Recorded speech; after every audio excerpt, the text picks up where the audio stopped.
be too deep. I think I'm dying here, man. Welcome to the 3B Video Deep Cut Podcast. Watch a few movies, take a few notes. It was fun. Aw, yeah. It's that time again for another bi-weekly podcast with your hosts, Rotten Roger DeMarco and... Evil in the back, and Evil says, I love you, Raj. Stay with me. That is better. That is better. Stay with me. Oh, God. Old melty face Magoo. Good God. Yes, it is the second entry in the Pet Sematary franchise, which we determined 2 weeks ago. Franchise. This is a franchise. Franchise, making big business. This one is a complete departure, which a lot of people don't like because it's not like the first one, which is why you and I like this one. So, I mean, is there any right answer to that for a sequel? Like, if it's too much like the first one, they're like, fuck you. If it's too much of a departure from it, they're like, fuck you. If it's just a little bit different, fuck you still. Yeah, which we'll find out in 2 weeks when we talk about the remake. But yeah, this is a movie that I think this is one of those movies that you and I bonded over when we first started conversing and hanging out. Because there's a handful of movies that I would consider like immediately in our wheelhouse, and movies that are a little bit more on the silly side, a little more fun than like a traditional horror fan would gravitate towards, I suppose. Yeah, like you're like, what you like watching, and traditionally, I guess what you would think of, be like, I like Texas Chainsaw Massacre, Phantasm, you know, heavy hitter kind of stuff, The Shining. You're like, what do you like watching? I like Brain Scan, Pet Sematary 2, The Hidden.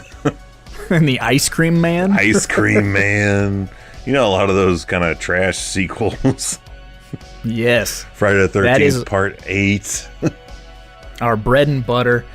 And I really do love this movie, man. I saw this movie wicked young. I was going to say, wicked young. What's your first interactions with the Pet Sematary 2? How did it come into your life? I'm like 9 or 10. In 1992. My cousin is visiting from Oklahoma. Him and his like girlfriend at the time and his best friend, and they were staying at my mom's house, and they had rented some movies. And my cousin was like, yeah, you can watch that with us, because my mom was like, he's already seen the first one, and my cousin was like, Jesus Christ, you know. So you want a beer too, kid?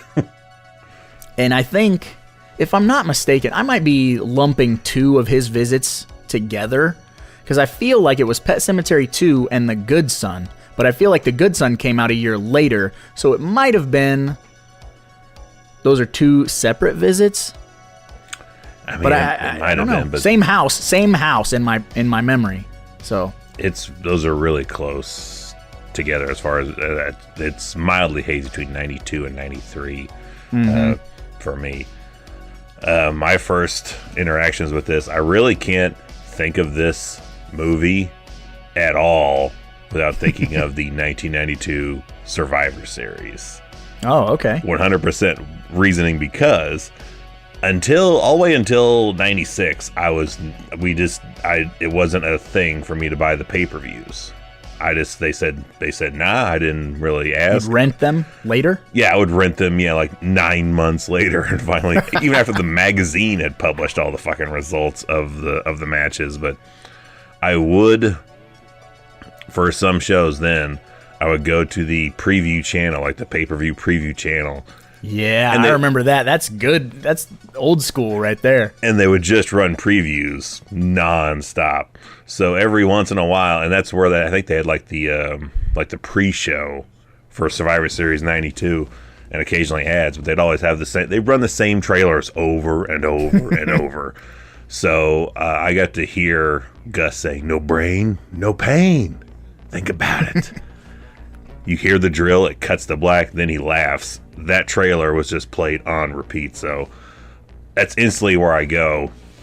Thinking of Pet Sematary 2 is nice. Immediately thinking of just watching that preview channel, hoping that the pay-per-view would start at some point, but it never did. And then waiting. And then oddly enough, I know I don't remember any time when we rented it, watched it, but I know we did, and I thought it was all right. And then I probably didn't watch it again for a number of years until, get this, 1997, when I'm in Texas to see the Royal Rumble for the first time. We're in the hotel room. It's just me and my dad. He's still crashed out. I watch the Sunday Morning Superstars, and then I just skip around the channels in the hotel room. What comes on? Pet Sematary 2. The TV edit. No, I think it was actually on like one of the HBO, Cinemax, whatever, like the movie channel was. Like it didn't come on directly after on the USA Network. It was on the basic cable package. So I have some odd wrestling memories just linked to this movie. I don't know why, but as soon as you were like, it's tied to Survivor Series for me, like I'm not well versed in wrestling, obviously not like you, and so I immediately thought, was there like a cross promotion? Was there like a wrestler who wore a dog mask and they were like, see Pet Sematary 2, this Saturday or whatever, like they do with WCW did with Chucky and that was fucking all terrible. of that crap. I mean, the closest I could tell you is they had Papa Shango, which ended up being the Godfather down the road. He was a voodoo guy, so he was kind of creepy doing shit with the Ultimate Warrior around that time frame, but no tie-ins, just me watching the preview channel and seeing the same previews on repeat over and over. That, like the Gus drill and then the overhead of the car on the winding roads is what flashes in my mind. So I have my wrestling ties to this feature film, and man, is this thing this is so 1992. There's no wrestling in this movie, by the way. But not a bit of wrestling, but a whole lot of like 1992 rock music. Yeah. Well, and just, 1992, everything. Everything is dripping 92. Furlong at the height of his career, which is real early. But yeah, all the music, the fashion. This is simultaneously the height and the decline of his career. Eddie Furlong's career starts the descent here. And then the height of the downward roller coaster is Brain Scan, and then it's in 94. Then it just plummets. Yeah, so like he was the bomb from 90 to 94, and then he got into drugs. But that's Hollywood for you. I mean, he's a kid, and he grew up. Then it's like, oh, no. We liked you as a kid. We don't like you growing up. Why can't you be like Bart? Bart's like... Never grow up. Yeah, Bart should be in his mid-40s, too, but that kid is still 10 years old. Yep. Well, it's like Feld Dog. We love some Feld Dog, but man, we prefer young Feld Dog. I don't think there's anyone who prefers now Feld Dog, but Evil, you want to give the good folks out there in internet land a brief plot synopsis of this 1992 vehicle, and we'll just get started. If you've watched the original Pet Sematary, flip the script on pretty much everything, and then you have Pet Sematary 2. Instead of children, this time it's parents. When you got ominous score, we have rock music. I think the only thing that's this, we have the Creed family story continued, but barely and in passing. Yeah, sorta. Yeah, we're dealing with a dad that goes off the deep end towards the end. This one, it's a kid that's going to do it. Yep, that's pretty much it. And we're going to completely not say Micmac Burial Ground anymore. It's just going to be, that's what the Indians did. Mm-hmm. So, because I guess I heard that they got pissed that they were, like, that particular tribe was like, don't do that about us. Stop saying that. Yeah, like, you can get away with this saying Indians in general, but don't specify us in particular. Yeah, we can get our publicist on the line and sue the shit out of you. I mean, it's got to be like the Blair Witch shit. Like, hundreds of people showing up if they heard Micmac, Indians are in the area, just burying their fucking pets. and relatives all around them being like, is the ground sour here too? I will say this, that this is a through line for both films, is obviously because it's titled Pet Sematary, so you have to have a pet death in You do, the movie. but I mean, this is pet murder. It is, but I'm not in the general sense of like everything that was, and I'm not saying this in a bad way, although it may come off that way. Everything you kind of liked and was the identity of the first movie is done for pure sequel purposes here. Yep. 100% sequel purposes. So that stain we talked about is not here in Pet Sematary 2. No, this is way, like, the tone is so different. That's the first hurdle to get over if you've never seen this movie. Coming into this movie thinking you're going to get that stain and that tone and that just... The closest it gets, I feel, is like the look. Like we said, out of like some of the Halloween movies, you can feel the atmosphere of October. Yeah. You could feel it here. It feels cold and like where everything is dead as far as the nature goes. Like there's no grass growing. There's all like the straw, twigs, just stuff that's easily breakable, because it's in the dead season. That vibe is there. Yeah, for sure. And also sidebar, every October, as soon as it is October 1st, I get every horror movie out of my collection that takes place in or around October and watch them. And every year I watch Pet Sematary 2 because to me it is a Halloween movie. They go to a Halloween party. They have costumes. It's quite clearly October in that whole film. It feels more like a Halloween movie than the majority of the Halloween movies. I mean, it starts literally in like a Universal monster movie set. Yes. And yeah, we have Eddie Furlong dressed up as best you could at that time frame. Like that's the most representative of like the closest you get to looking like Jason. Like you would think nowadays, like, oh, they're just doing this workaround so it's not, a copyright thing. Like, no, this is probably about as best as you could get. Like his mask is actually probably 3 steps up from what you could actually purchase at the time for, you and me. Like at your local drugstore. Yeah, at the local Walgreens. And then there's Clyde, which I don't know what is he, a mugger for Halloween? He's just got a He's Marv from Home Alone. He's just got a panty on his head. I was like, what the hell is he supposed to be? Just, a convenience store robber? Clyde is the biggest piece of shit on the planet. I think he's just trying to flip this. There's another flipping of the script there, because that's the kid who's like the side guy or the side buddy in Big. Big, yeah. So he's gone from this 100% wholesome shit to like, I may kill this kitten. I don't know. Do you? Yeah. Have you ever seen it run? Really run? Like this? So, the movie teeters back and forth also with Clyde being your villain to Gus being your villain. And I'm going to say this right now, like any movie, you have Clancy Brown, like able to completely ham it up. Because he's a phenomenal actor, for one. But when he gets to, like, just loosen the straps and just fucking go for broke, it's some of the most fun that you can have. Like, watching him be the bad guy in this movie, even though he's going to kill that family, you can't help but fucking laugh. Like, we talk about the potato truck all the time. And you don't like him from Jump Street. Like, he's kind of a garbage stepdad from Jump Street. And he just gets worse once he's dead. Which it's kind of like you're just drunk. Like when he comes back, he's just kind of like an angry, like in spots, drunk. Yeah, dead Gus is my dad. Just standing outside your window, laughing at you in the rain. Drew, buddy, forgot my keys. Falling up the stairs. I'm gonna go rape your mom. Yeah, which that's another thing that doesn't get talked about enough in this movie. We got reanimated corpse raping the living. Like, that's a weird thing, dude. That's really weird. It's taking a step beyond the corpse fucking in Clerks and Weekend at Bernie's for sure.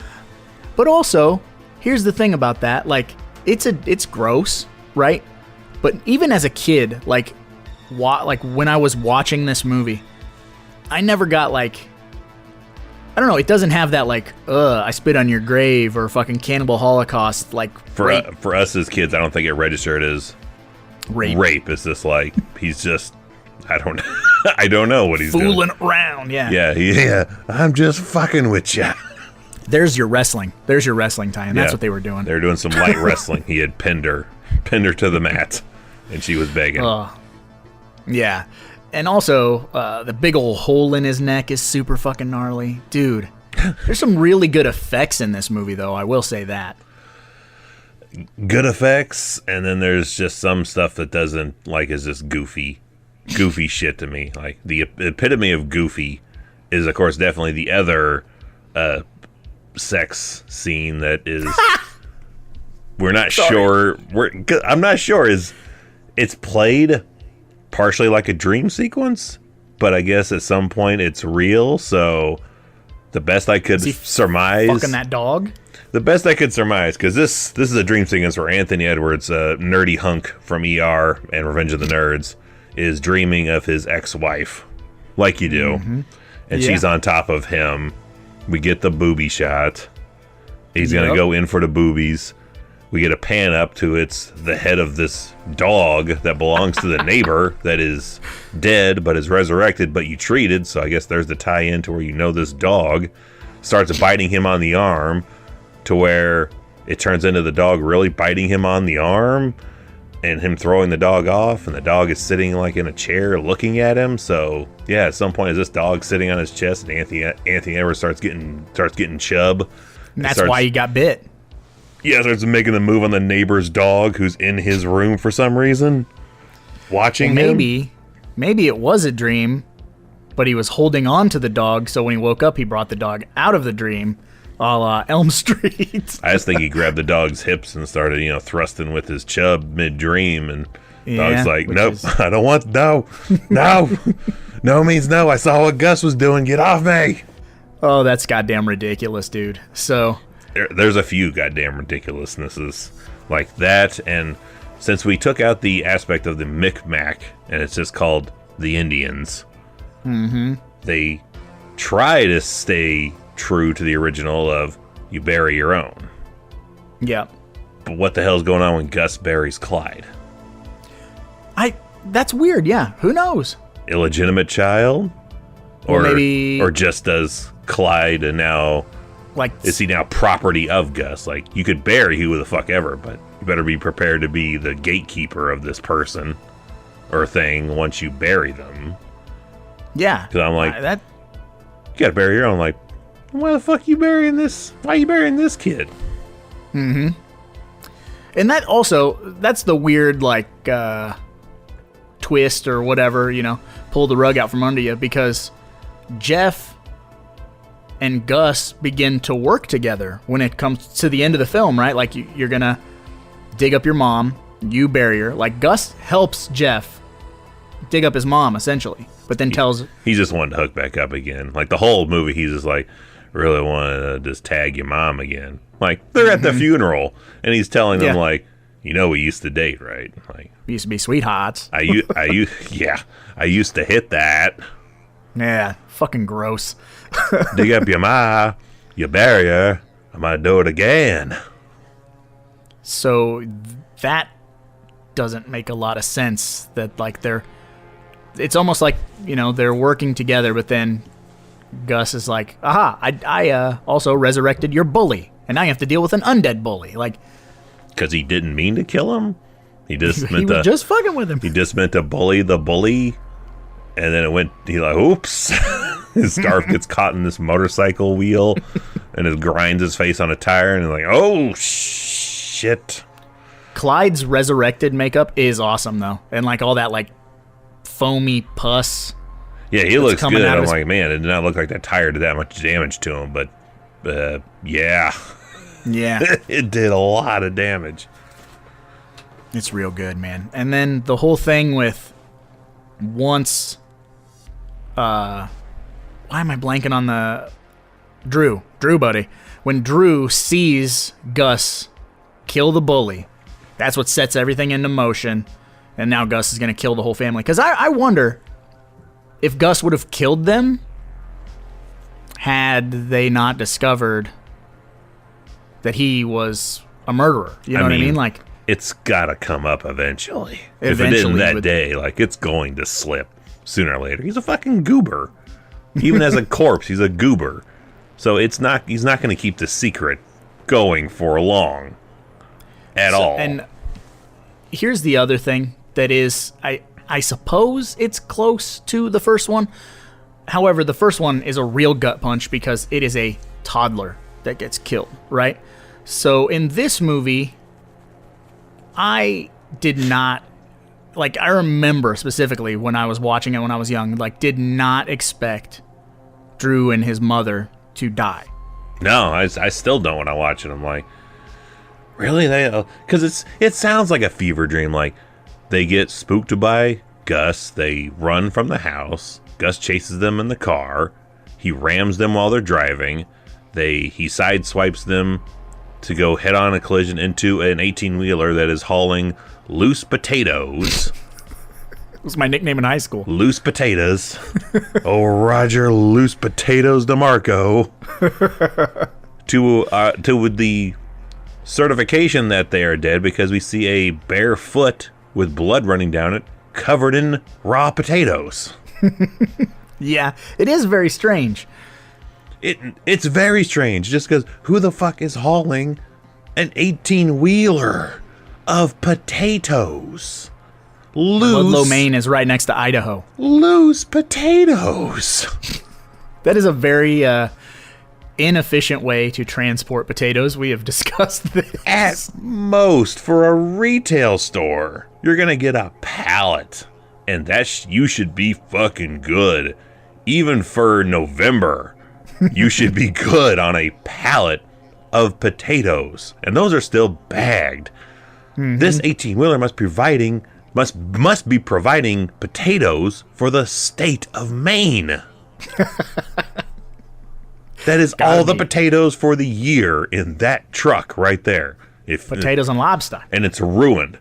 Maine's prices for potatoes will go up tenfold from this one accident that has happened. A bag of potatoes is now $40. They're not even, like, temperature controlled or, like, nothing. It's just open. They got to dispose of all those potatoes on the side of the highway covered in asphalt and human remains. Yeah, brains. So when that happens, like I said, I didn't expect it to happen. You didn't expect it to happen. And it's a little bit of a, whoa. But it doesn't. Because he's on the cover, too. Like, Drew and Eddie Furlong are on the cover. You think it's going to be their story. They gotta make it. Like, because a lot of the shit in this movie is happening to Drew. So from a film standpoint, it would almost be like Drew is your lead. And not Edward Furlong. Who is Drew's your lead? Dog. Really? Like, who is your real lead in this movie? Because I don't think it falls on anybody. Because it also goes back and forth to the doctor, the dad. Yeah, we get the doctor. We get Anthony Edwards. Yeah, he's getting it to a degree. Yeah. You think it's going to be Eddie Furlong because he's the biggest at the time, the biggest star, just coming off T2. But at one point, part of the movie, he's not there, and halfway through this thing, he decides to become a bad guy for reasons. Gets this shit-eating, I've just turned heel wrestling grin on his face. And decides to go bad all the way up to the point where his bully comes back to fight him. And that's when he decides to go full babyface again. And then there's also a 20-minute sidebar where dead Gus is the lead. You know what I mean? Like, it really has kind of like a... We're following Gus around, and then after he dies, they fill you with that little bit of hope of, he said, I'm not grounded anymore. Gave me an extra helping of pancakes. He's killing all the rabbits that he's trying to make a side profit of selling in the front yard. Because he's loving watching these rabbits fuck, so he can try to sell rabbits to the neighborhood for extra coin. I guess police chief is not paying a great deal. He's got to make an extra $5-10 selling rabbits in the neighborhood, which is what prompts him. Tax-free rabbit money. Yeah, which those rabbits are really the linchpin of what causes everything to start going downhill, because he's got an electric fence around the rabbit cage. Because apparently Zowie likes fucking with the rabbits. Zowie fucking with the rabbits interrupts booty time for Gus and the new missus. So he's got boner rage interrupting his banging time. Goes out there and unloads his big gun into Zowie for interrupting booty time. So this whole thing could be averted if Gus would just let the family dog be in the fucking house. Like, it's a fucking super, like, well-behaved dog, but an animal's an animal, and if you have a fucking crate of rabbits or whatever, a cage of rabbits, like, of course the dog's gonna, like, bark at them and fucking hop up on that fence. But, like, if that dog's inside, we never saw that dog do anything, like, bad in the house. Just fucking chilling next to Drew while Drew's watching TV. Like, he's a good inside dog. Or just if Gus had any other hobby to try to be... like, if he was just into buying and selling baseball cards. Or fishing. Or Hot Wheels. If he's into buying Hot Wheels and wheeling and dealing Hot Wheels cars, we would not have this problem at all. But no, he wants to make his side hustle on rabbits. Because Gus is the epitome of that guy who never left the fucking town he lived in. Ended up becoming a cop because he couldn't bully anybody anymore as a regular civilian, so he has to find a way to become power and tell everyone how much things were better in high school. He's the combination of, like, the cop from Harold and Kumar Go to White Castle and Uncle Rico from Napoleon Dynamite. Oh, God. Yeah, that's pretty good. I'm going to throw a football over them mountains, Drew, with buddy. A little dash of murderer tossed in there. A bit, yeah, because we got him fucking eating potatoes like a drunkard idiot. So, and here's the other thing, which we were talking about, like, tying it into the original. In the original film, there is never, ever mention of Lewis taking Church to a vet or anything of this nature at all in the movie. But in this movie, we meet a taxidermist. There's no outside world, it feels like, in the first one. It feels like the Burbs, like it's super isolated to that street. This movie, there's a family that moves from state to a different state, and we get this former vet now turned taxidermist who's going to tell us the whole backstory of the movie. I'm guessing that Barry Lambert really wanted to make, but I guess studio was saying, nah, we want kind of a more cookie cutter fun sequel. You're not killing any kids this time either. False. They just kill older kids. Yeah, like they got to be teen aged and not under 10 years old, not under 8 years old, not under 5 years old. That's soft. Like, but we will give you a crate of kittens and a entire encampment of rabbits you can slaughter if you want to. Yeah, those kittens, man. That's a bloody, hairy mess. It is, and I think I remember hearing that they got in, like, ASPCA or, like the whatever the company is that protects animals on film sets. PETA, showed up, be like, those are fake, right? Like, yeah, this is not the set of Sleepwalkers. No, these are real dead cats. Sleepwalker, spoiler alert, it is. Pet Sematary 2, it's not. That's gnarly as fuck. Which, speaking of dead animals, I don't know if any listener has a husky. Actually, scratch that. Yes. Dylan, a.k.a. Snarls, has 2 or 3 huskies. I've had to deal with 2 in my lifetime. 1 currently, yeah. If you're 12, 13 years old, however old Drew is, and you have a dead husky, you're not carrying that. They're not super heavy. Even back then, like, they're not super heavy. Like, that, it's fairly believable. At least the huskies that I've had to encounter, not super heavy at all. Like, wow, okay, 50 to 70 pounds tops. At least that's what it feels like, because I could pick up a husky that we had back when I was around that age, and then just this year currently. Beautiful dogs, but I will say they are some of the dumbest fucking animals on the planet, and I say that in the most loving way. Huskies are beautiful looking dogs, but they are dumber than a bag of hammers, man. Stupidest fucking dogs you may ever see in your life, but they make up for it in their looks. They're the epitome of the blonde in high school look. Like every blonde joke you've ever heard is embodied in a husky. I just have a real hard time believing that Drew could carry a borderline 100-pound dog. Oh, I'm fine with him carrying the dog. What I have a problem with is two teenagers thinking they could carry Gus's hefty ass up that fucking hill. So not that this has really anything to do with it, kind of. Sidebar. I was watching Explore With Us, which is a YouTube channel that does a lot of true crime stuff, and there were these two 13-year-old kids. It was, their best friends. One name's Drew, one name's Jeff. The one 13-year-old decides keeps getting in trouble, and he's gonna have to go to boarding not school. Foster care, but like a boarding school. So he's gonna get sent away because he keeps getting in trouble. So he decides his great grandma has a ton of money, so he enlists his best friend that they're gonna go and kill his great grandma and then steal her money. So they go and they beat this elderly woman to death. One has a hatchet and the other has a hammer. They kill this elderly lady. One of those things would do. You don't need both. Yeah, but they did it at the same time, and then they were gonna put the corpse in the grandma's trunk of her car and go ditch it, but they could not lift the body to put it in the trunk, so they just covered it in a bunch of blankets in the garage that was attached to the house.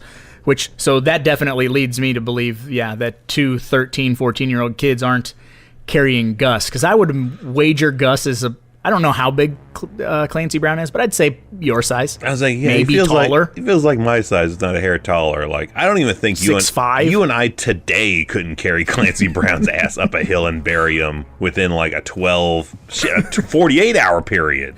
You couldn't carry him up there. You give us a weekend, I think we would have to take the whole goddamn weekend if we had to, like, your whole goal is just to drag him up one hill and then bury him. I'm going to need a couple days. Can I have a turkey carver? Because I'm cutting him into pieces, so it's a little easier. Yeah, well, you're cutting him into pieces at the bottom of the hill and throwing the pieces up to me at the top of the hill. Yeah, and I'm burying them in small holes like in house. Like there's a million holes all over the burial ground. I'm not doing one big hole. That shit takes too long. I'm throwing the chunks on a sled. Hey, Evil. You have a rope at the top of the hill and you just pull the rope. Evil, here's an arm. Evil, here's a wing. You dopey fuck you. If you ever find a corpse, then you definitely know, in that condition, you know that we're the ones that killed him. We just foiled our entire plot for how we would do it. The laziest way possible. Least amount of work, but also at the same time, almost the most amount of work. Because we would throw our backs out and... Not as bad as I'm trying to carry Clancy's brown hefty ass up that fucking hill. Mm-hmm. Shit, Creed almost fell and broke his neck carrying a fucking cat up there. Well, he was like 90, so... Still, that's where I like carrying the dog is fine. Carrying around Gus's big ass, very different. More believable. They got it right finally, I feel, when Gus is carrying the dead mom's corpse up there, because corpses don't get tired. He has no downtime. You think he even sleeps, or he just lay there and wait for when it's time to get up the next day? Sits there with his eyes open. I don't know. That's creepy. Yeah, you're picturing Clancy Brown with that shit all over his neck, and his wife just being wrecked from zombie rape. And he's like, "I'll just lay here, buddy, until 9 a.m. comes. Then I'll go wake up Drew." With like milky white eyes, just like sitting in the corner. Like, dude, that freaks me out. Even saying it. See, and that like was smiling too, like half smiling a little bit, like how he is looking outside the window at Eddie Furlong. Just. See, that could be real fucking scary. I will say this: once we get to the Pet Sematary remake, we do kind of try to dial it back to the tone of the original, but this one, not so much. This one is just like... This one dabbles in Return of the Living Dead kind of territory. Yeah, the drill bit to the shoulder, all that stuff. There's a lot of That's as Wild unbelievable stuff. to me as well as Anthony Edwards ever putting up a fight at all. Not the toughest looking dude. Like, no, but even just like Lance Brown looked like he would just like 3 hits and would kill Anthony Edwards. Let alone, you know, Anthony Edwards as a doctor fighting undead Gus. Yeah. That's going to go one way. You're not going to win. Yeah, that's just never going to be a fight that he's going to win at all in any shape or form in real life or fake. So, in another weird tie-in, kind of, to the original, which I know 2 weeks ago we were talking about when Dale Midkiff goes to see Judd and the house is like transformed, but it's not really transformed. It's like in his head that the house is all fucked up or whatever. Balls. Yeah, it's really weird that the house is all mutilated and dilapidated, but it's not really. But in this movie, Gus does like gorify his house. Like his house is all fucking run down and there's rabbit corpses everywhere and fucking blood everywhere, and so it's kind of a tie-in, except in the first Pet Sematary it was all in a character's head, but in this movie it's not. It's weird. There's the stretches we're trying to make here, folks, to make this feel like a sequel. That's it right there. Yeah, the house is messy. Gus has poor house management skills, so it's a whole lot like when dude is flipping his shit, seeing faces in puddles and stuff in the first movie. Exactly the same. Yeah. Totally. Totally the same. Yeah, 100. Yeah, you can't tell the difference until you heard the soundtrack. There's a few good songs, but I am not opposed at all to any of the musical choices, but it's just comparing it to the first one you're hit. That's where I'm saying like it's dabbling in Return of the Living Dead territory. Is like these are kind of cool tunes, but they're not giving that atmosphere that the first one has. It's giving that, like I said at the beginning of the show, like this is a real like studio driven sequel. Oh yeah. And this is what happens when they're taking the reins. This is what they want turned out, and then they're pissed when it underperforms. Even though I think when this came out, it made I think 33 or so million. Like it definitely did well. Like over double what they spent to make it. But, well, I mean, where do you go from here? Also, like I'm sure if it had done well, they'd been like, all right, where's part 3? But I mean, where the hell do you go? Well, and in 92, 93, like, horror was in a real rough spot. It was on its way out. Yeah, people were just writing it off. There's no definition of horror in this time frame. Yeah, and so with this movie, what we're kind of getting is it's kind of like trying to grasp a little bit of what made the first Pet Sematary so good, but also you could feel the like boardroom influence. Like, well, we gotta make it hip for the kids. Like, what? Like something that the MTV. Like, what songs are on MTV? Like, what? You know, and that's titties. Kind of got that. Needs titties. Yeah. Can't sell these frat flicks if there's no nakedness. They gotta put them on a dog. I don't care. Like, it has that Seattle sound. You know what I mean? And that was really popping in 92, 93. Oh, that's white hot in 92, yeah. Yeah, so it's got that sound. It's got that look. Everyone's fucking wearing, like, flannels or, like, hoodies, like, with the two-tone, like, sleeve color is different from the chest color. And, like, Clyde's looking like a bad motherfucker with his earring, like, hanging off his ear and shit. And his, like, that borderline, like, adult, trying to wear like adult clothes, but you're a kid, so it has that weird appeal to it. I don't know. Clyde rocking that trench coat pre-Columbine too, like, and not really like a trench coat, but like it comes down to like it comes down to like maybe your knee pit. Is that a petticoat? I don't know what they fucking call those. I don't either. My daughter wears one now, and she looks like a lawyer going to school.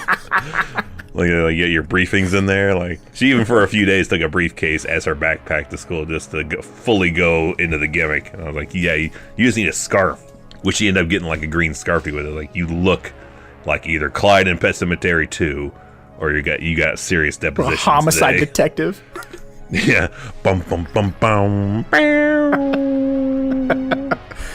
Oh, speaking of that, rest in peace, Richard Belzer, who played Munch on Law and Order SVU. Sad day.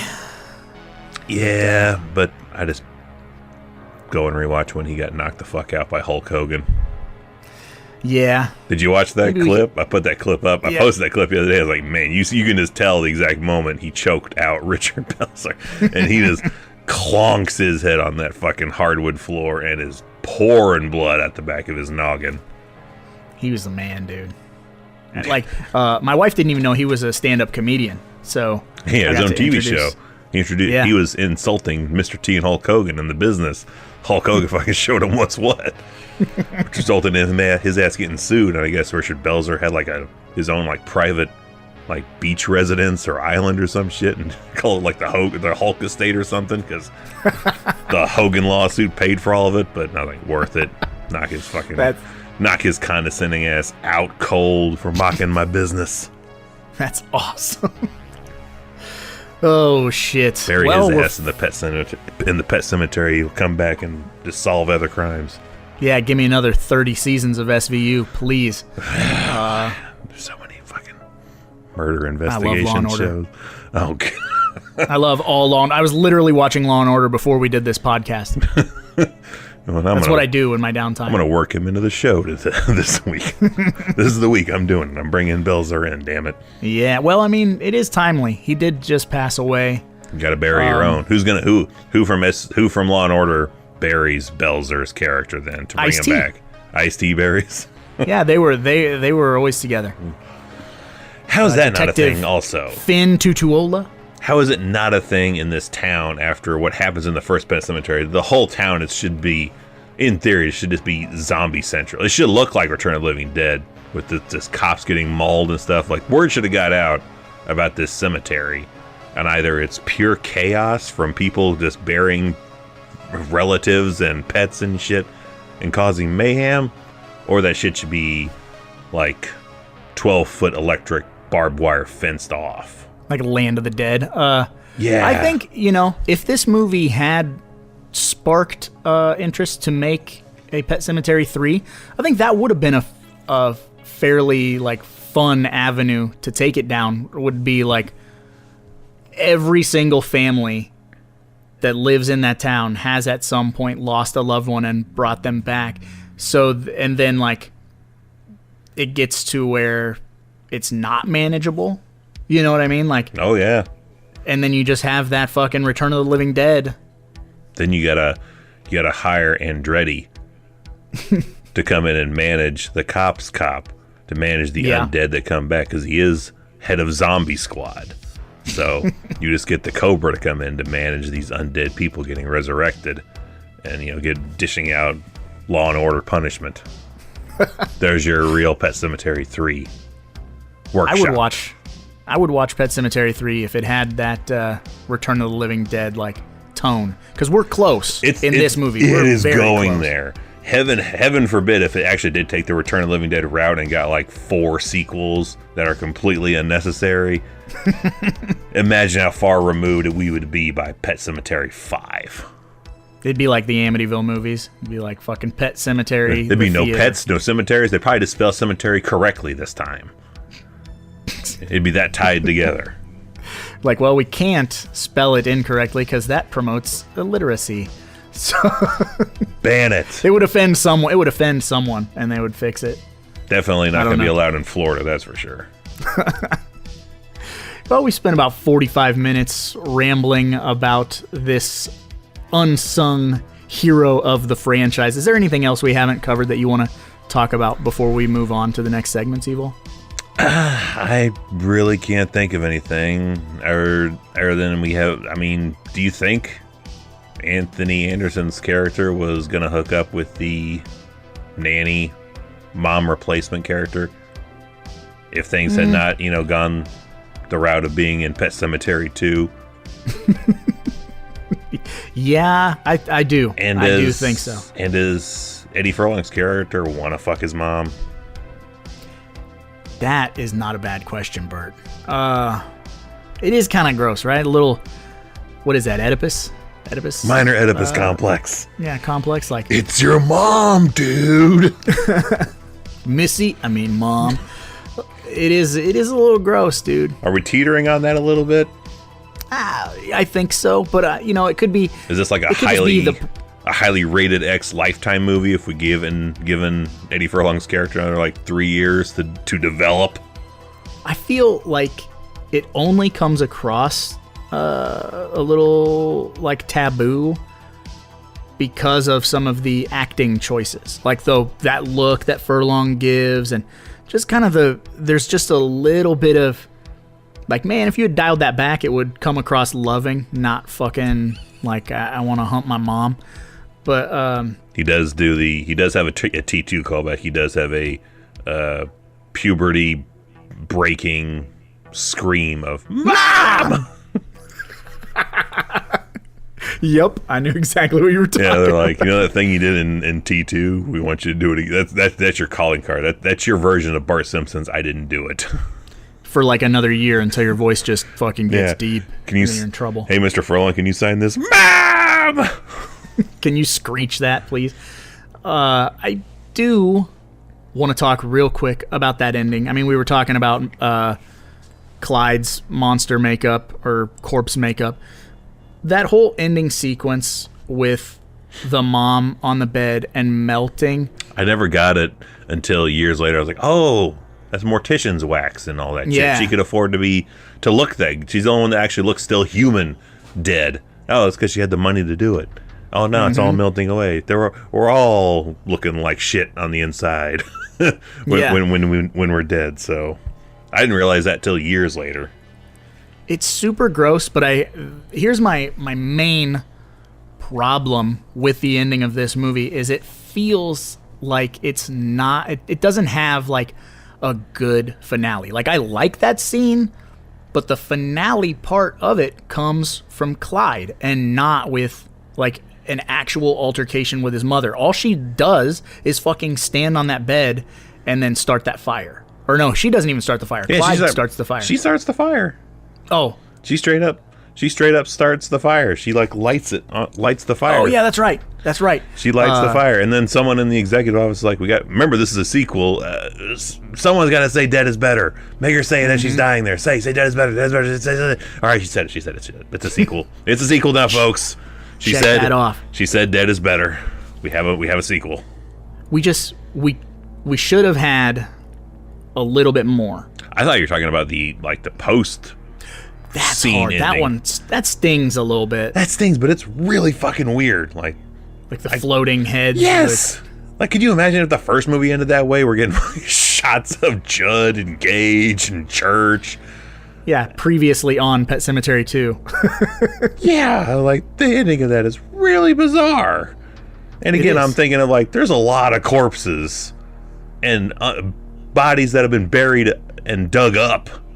Like, there's a lot of like criminality going on here, and they're like grave robbing. Yeah, there's grave robbing, homicide, missing persons found mutilated and dead again, and they're just like, well, let's pack up and leave. Like, they're just allowed to leave. Well, there's only one cop there. Yeah, and his shit works so slow. He's got to sell rabbits to make ends meet. Yeah, he wasn't filling out any police reports. Let's be honest. He's just a police report. What? That's nerd work. Yeah. He's just like getting phone calls from like Ethel down the block. Like he never wrote anything down. He probably makes people fill out their own paperwork when he's in the middle of processing them. Like, as he's got someone pulled over, he's like, "Can you fill all this out here? You're supposed to. This is the paperwork for you being arrested. Fill all this information out." The population in that town, Ludlow, Maine, I think is what the town is. Yep. It has to be like 1,000 or like 1,200. It's got to be like that. Like the town I grew up in, it's got to be 1,300 max. Probably doesn't seem like a big town. No, it seems super small town atmosphere, especially with the Gus character. But like, and then that's even kind of strange. Like, why does Anthony Edwards decide? Well, she would want to be buried here. I guess we'll live here now. Yeah, we'll move. Uproot everything so we can be next to her corpse. It is kind of... We'll move to be near the corpse of my ex-wife. Nope. Because she would have wanted that, I guess. I'm moving states away from the corpse of my ex-wife in real life if she ever... Better yet, croaks. I'm staying states away. I am not moving closer to the body. I'm going to stay there till, okay, she's buried. Yeah, we weren't on bad terms, but all right, she's buried. It's done. All right, maybe we'll come back in a couple of years and visit. Probably not, but, but I'm going home now. My real home. I'm not uprooting my fucking business, buying a shitty building. Where I'm established and have my work set up, I am in good. My kid is in good. No, let's uproot all that shit and go into a dilapidated vet clinic that looks like it was abandoned 10 years old at least. And just start from scratch here. That's a really shitty life choice. Yeah, like questionable. In Arachnophobia, like Jeff Daniels' character is really kind of like in the shit when that is kind of threatened for like moving from in the city to small town doctor bullshit. This guy's like, my ex-wife died. I'm going with her. Bad choices, which kind of ties back to the first movie. It's just a series of bad choices. Ladies and gentlemen, we have sequel. We did it. Dead bodies, buried, bad choices. Took 51 minutes, but we fucking did it. So on that note, I suppose, should we move on to our next segment, Evil? I mean, why the hell not? Unlike Maniac Cop 3, this is not a perfect sequel that didn't escape criticism from the interwebs. It's time for those Amazon 1-star reviews.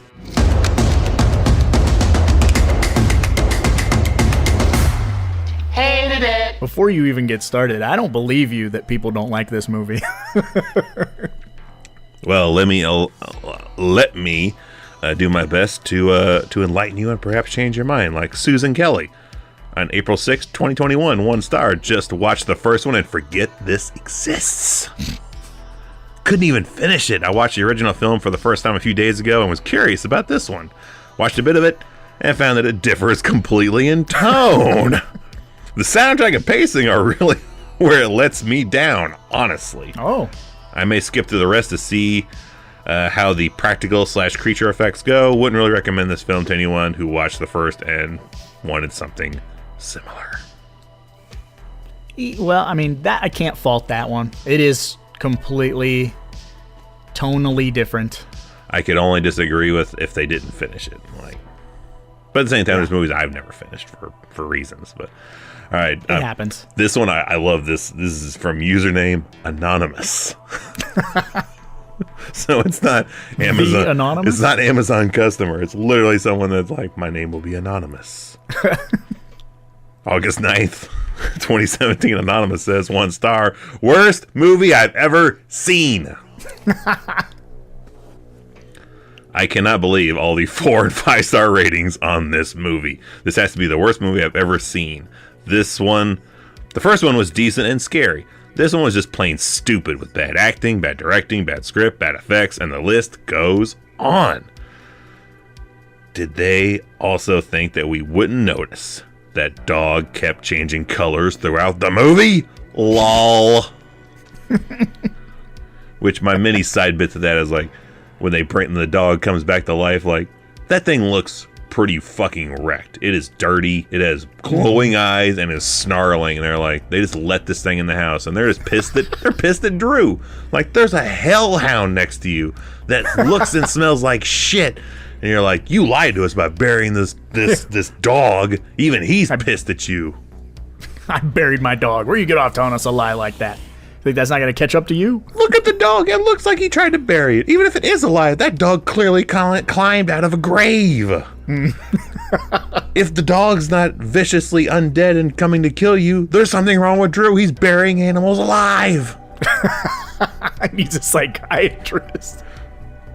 Something needs to be done other than critiquing his lying abilities. But I go on. This movie was beyond bad, and I love horror movies from great to low budget. If it is halfway decent, don't waste money on this one. 9 people found this helpful. 9. Damn. 9 of them ain't watching this one. 9 times. 9 times. All right, next we have Efren Rivera. October 18, 2017. 1 star. This movie was so horrible, there was no true plot, just sort. Just sort. There's no true plot, it just sort. ... Oh, and then that's the title? So then he gets to say it again? So he starts all over again. This movie was so horrible, there was no true plot, it just sort of ran along. Also, ... Also, who thinks it's a good idea for a boob shot with a wolf head? Me. Horrible movie.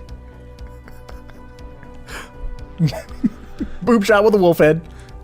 And that's why I included it, but that is starting to chap my ass a little bit when someone starts writing their fucking review in the title section where it only allows so many characters, and they just start over again, like, just redo your fucking title. Mm-hmm. God damn it. All right. Next is from Dylan. A true son of a bitch on January 8, 2020. He says 1 star. So bad, I didn't even finish watching it. We can't abide by that. Yeah. Dylan, you cooked up a story and dropped them in a meat grinder for Pet Sematary 2. Dropped them in the Micmac burial ground. And they buried him and he came back. Yeah. Jim Hopper. You take Jim Hopper up there, you bury him in the Micmac burial ground. That way he'll come back. Skin. Comes back like fucking Frank from Hellraiser. Why am I alive? That's what we need. Oh, we gotta kill it. Oh, we gotta kill it. I don't even know how to pronounce this one. It's from Strawbing.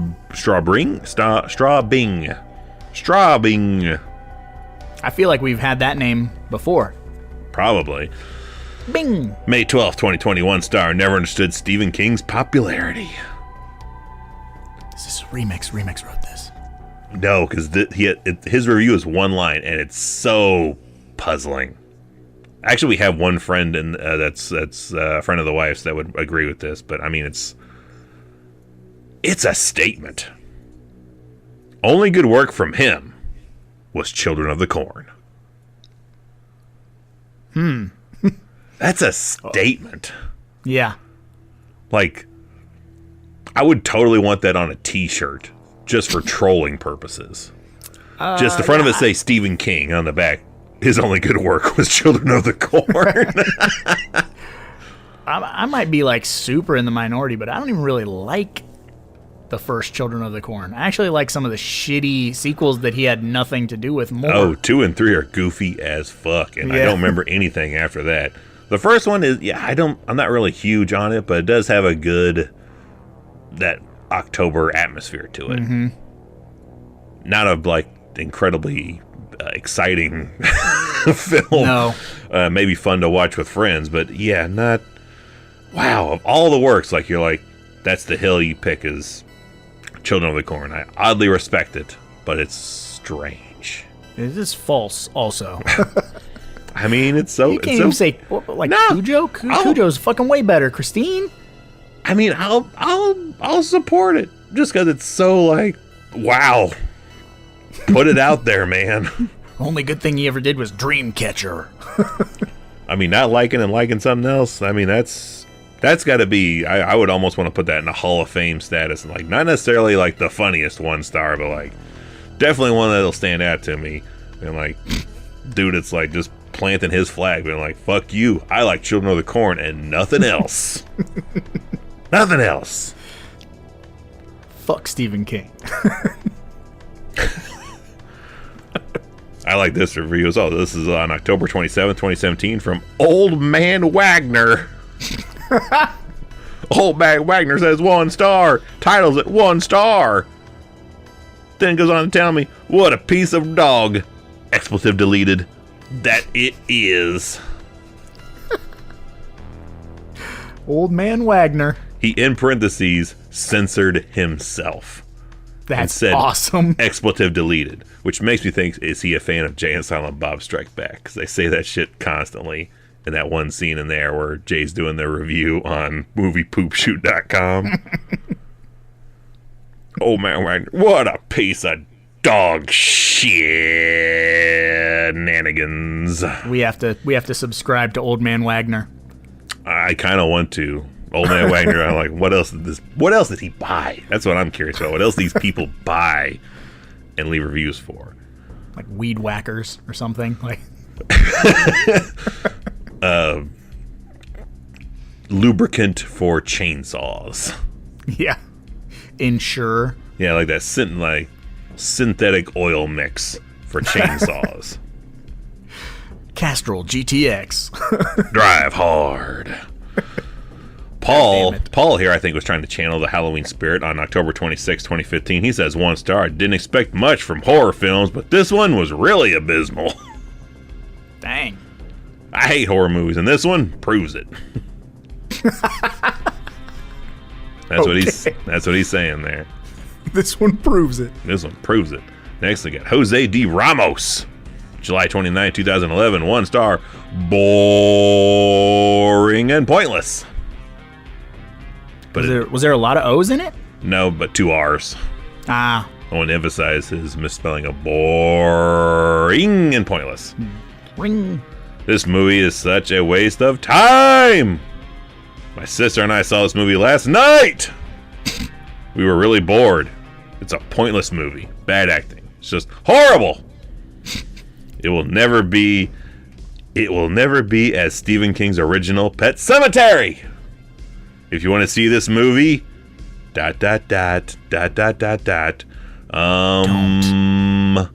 LOL. Oh. Just don't see it. You can't tell me what to do. So many times he has a minimum of 3 exclamation points, and in some spots up to 5. Damn. Really trying to drive that point home. I don't want to be boring like the movie is, apparently. Next is old Pam Gardner, August 31st, 2007. 1 star, Pet Sematary 2. And she spelled it correctly, Pet Sematary 2. That's her title. So if you're curious what movie she's reviewing, as if these movies are just thrown in anywhere. Like, oh, what movie she talking? Oh, Pet Sematary 2. Okay. 2 or 2? 2. This strategic move on the battlefield. 2. It was awful. Not at all like Pet Sematary. Again, she spelled it correctly, which is incorrect in this instance only. Too much cursing and nudity. I was very disappointed.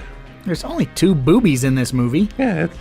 There's a side boob, I guess, when Gus is going to rape what's her name. You can kind of catch her nipple if you're looking super close. I wouldn't count that.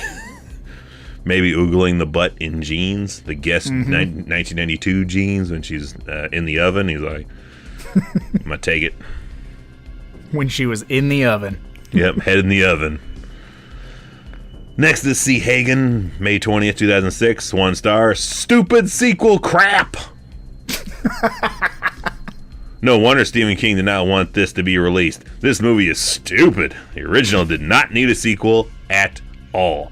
We all expected better considering this was made by Mary Mambert, who made the original Pet Sematary. This is crap, so do not buy it.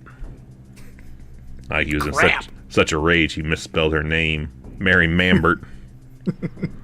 That old Mary Mambert don't know shit. Carly on November 1st, 2020. 1 star. Check the region, wouldn't play in mine. Reviewed in Canada. Or it's just groovy. Groovy got the wrong region lock. Broke in the wrong goddamn rec room, didn't you bastard? Go play that shit in the States. Come on over. Bring your copy of Pet Sematary 2. Yep, we'll watch it here. But don't bring Rondell Del Ranch with you, because on January 10th, 2001... 2001, 1 star, not worth the effort. This sequel is not worth the time and energy to watch. Nowhere as good as the first one. This is what gives sequels a bad name.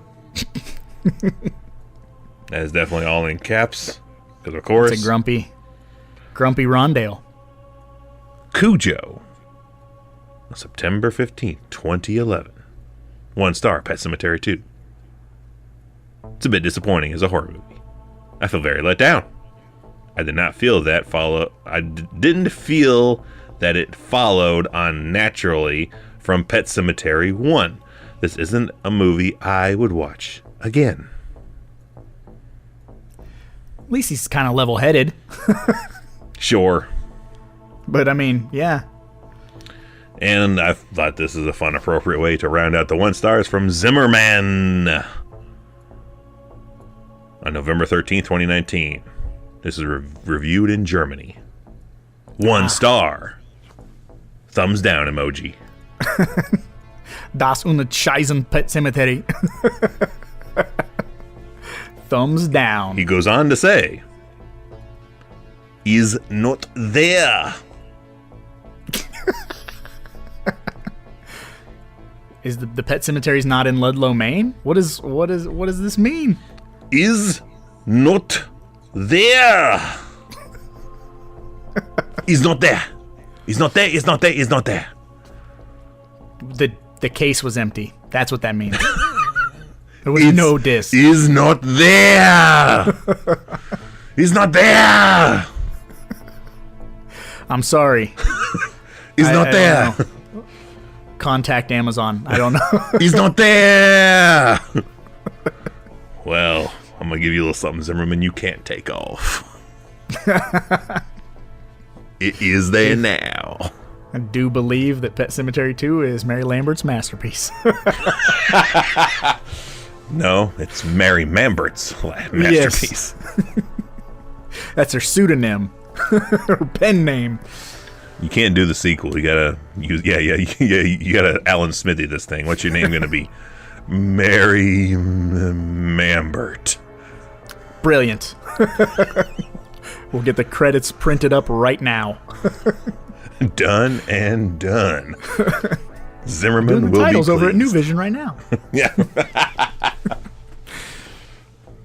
Paramount said it's a good idea. Now that we're done with the Amazon 1-star reviews, Evil, what does that mean? It's time to put on your boots. The music's gonna cue up. It's time to play the game. Time to play the game. Time to play the game. It's all about the game and how you play it. And I thought we were gonna work to tone down your flabby ass. Drew, buddy. Oh, good Lord. That's right. It is time to play the game. And if you're new here, welcome. But you're probably scratching your head asking yourself, what is the game? Well, the game is a deep cut in and of itself where you gotta pick a prop from the movie that we are covering, but it can't be a well-known prop. I don't really know what a well-known prop for the Pet Sematary 2 movie would be, so I suppose everything will be a deep cut prop.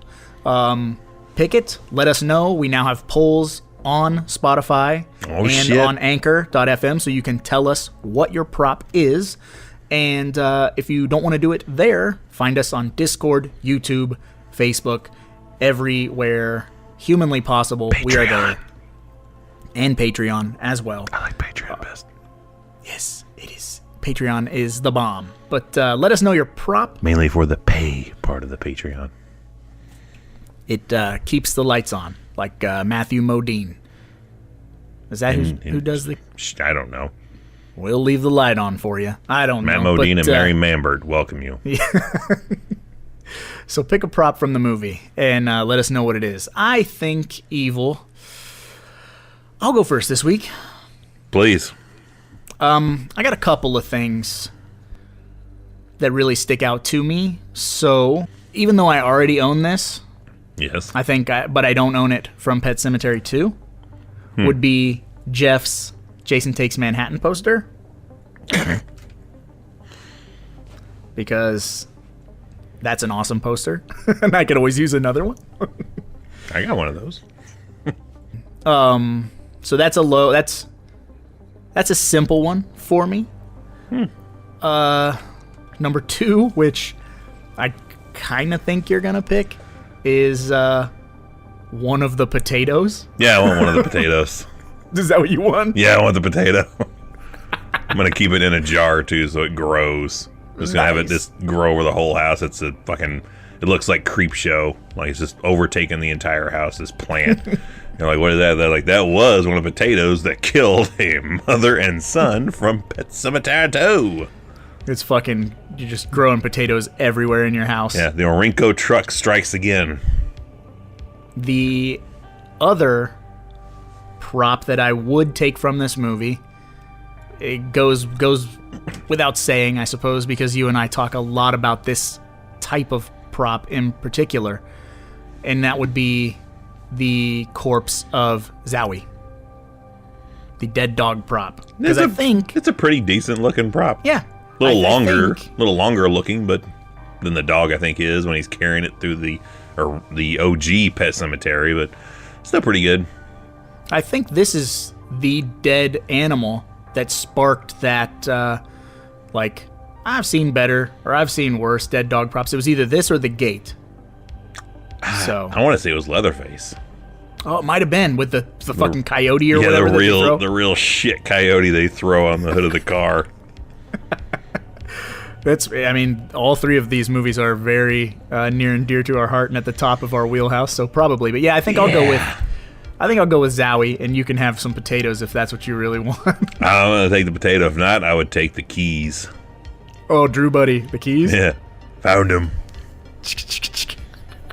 Looking for these? The fucking shotgun shells? Oh, yeah, because I feel like the first, like the low-hanging fruit would be the drill. Was the first thing I thought of is the drill, because no brain, no pain. Think about it.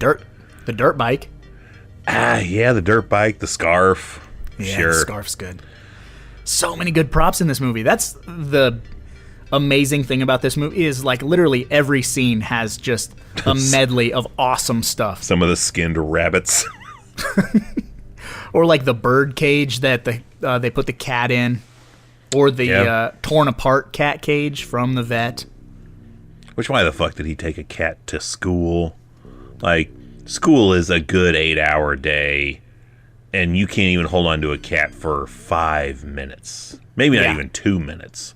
Well, because he's 12 and he's an idiot. I don't know. Even when I saw this at 9 or 10 or even 11, I've been like, that's not going to work. He took it with him all day?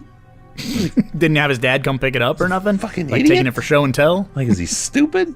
Yeah, I had brought my cat in for show and tell, but my mom brought the cat in at the end of the day and then took it home 10 minutes later. That was it. Not, I'll keep him in my coat pocket. And even in that 10 minutes, you're like mildly panicking that it might shit or piss somewhere.